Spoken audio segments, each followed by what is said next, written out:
researched how to buy shares of Maravai LifeSciences Holdings Inc. This NASDAQ-listed biotech, ticker MRVI, supplies reagents and delivery technologies for biopharma. This video is educational only and not financial advice. To buy MRVI, you need a brokerage account. We use eToro as an example to show the process.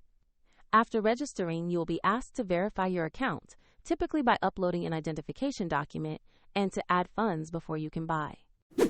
Use the platform search field and type the ticker MRVI to find the Maravai LifeSciences listing.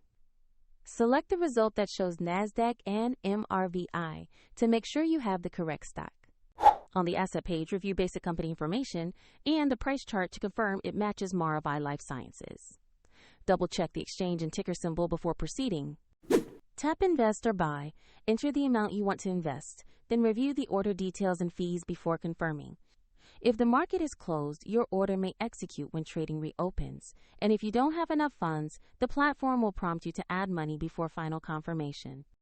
Once completed, the MRVI position will appear in your portfolio.